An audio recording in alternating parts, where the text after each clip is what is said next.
जंगल में कई दिनों से लगातार भयंकर बारिश हो रही थी। सभी पक्षी बारिश से बहुत परेशान थे।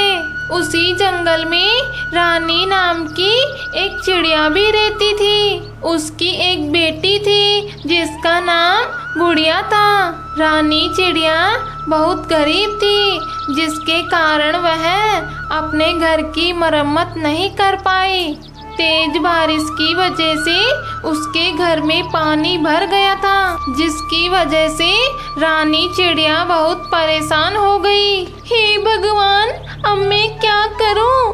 मेरे घर के अंदर तो पानी भरता ही जा रहा है। मुझे अपनी बेटी को लेकर यहाँ से जल्दी से निकलना चाहिए। मम्मा मम्मा, जल्दी से यहाँ से चलो, हमारा घर कभी भी टूट सकता है। हाँ मेरी लाडो बिटिया, तुम घबराओ नहीं, हम अभी बाहर चलते हैं। इसके बाद रानी चिड़िया अपनी बेटी को लेकर जल्दी से घर से बाहर निकल आती है। बाहर आते ही रानी चिड़िया का घर टूटकर पानी में बह जाता है।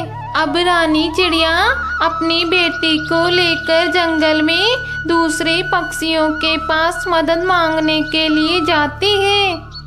कालू भाई, जल्दी से दरवाजा खोलो, मेरा घर तेज बारिश की वजह से टूट गया है। क्या तुम्हारा घर टूट गया है? तो मैं क्या करूं? मेरे घर में इतनी जगह नहीं है कि तुम लोगों को अपने घर में रख सको। चलो भागो यहाँ से, पता नहीं कहाँ कहाँ से आ जाते हैं। बेचारी रानी चिड़िया रोती हुई वहाँ से चली जाती है और मिट्ठू तोते के पास जाकर मदद मांगती है। मिट्ठू भाई, क्या आज की रात मैं आपके घर में रुक सकती हूँ? क्योंकि तेज बारिश की वजह से मेरा घर टूट गया है। ओहो रानी चिड़िया, ये तो बहुत बुरा हुआ। मैं तुम्हारी मदद जरूर करता, लेकिन आज तो मेरे घर पर कुछ मेहमान आए हुए हैं, इसलिए आज तो मैं कुछ नहीं कर सकता।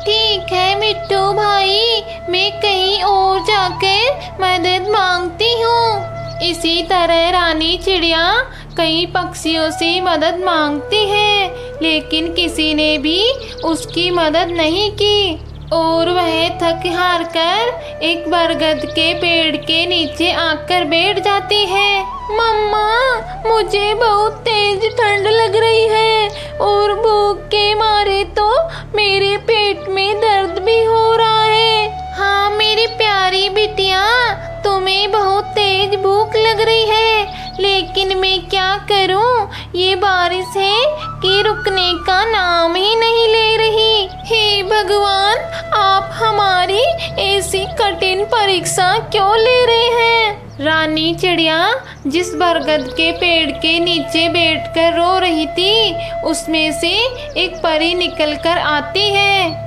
रानी बेटा, आज तुमने मुझ पर बहुत बड़ा उपकार किया है, लेकिन परी माँ, मैंने तो कोई उपकार नहीं किया। रानी बिटिया, कई सालों पहले एक तांत्रिक ने मुझे इस बरगद के पेड़ में कैद कर दिया था और कहा था कि जब भी कोई दुखी प्राणी या पक्षी इस बरगद के पेड़ के नीचे आकर बैठकर रोएगा, तो उसके आंसुओं के गिरते ही तुम इस बरगद से आजाद हो जाओगी। इसलिए रानी बेटा, आज तुमने मुझे आजाद कर दिया, इसलिए मैं तुमसे बहुत प्रसन्न हूँ। बोलो बेटा, तुम्हें क्या चाहिए? परी माँ, तेज बारिश की वजह से मेरा घर टूट गया है, इसलिए आप मुझे नया घर दे दीजिए। ठीक है रानी बिटिया, मैं तुम्हारी ये इच्छा पूरी करती हूँ। ये लो, एक जादुई सोने का घर है, इसमें तुम और तुम्हारी बेटी आराम से रहना। ये तुम दोनों को हर परेशानी से बचाएगा। ये कोई साधारण घर नहीं है, ये एक जादुई घर है। इससे तुम जो भी मांगोगी वो तुम्हें मिल जाएगा। परी माँ, आपने मेरी इतनी मदद की, इसके लिए मैं आपको कोटि कोटि प्रणाम करती हूँ। इसके बाद परी माँ वहाँ से चली जाती है और रानी चिड़िया अपनी बेटी के साथ उसी जादुई सोने के घर में खुशी खुशी रहने लगती है। दोस्तों, कैसी लगी आपको ये कहानी?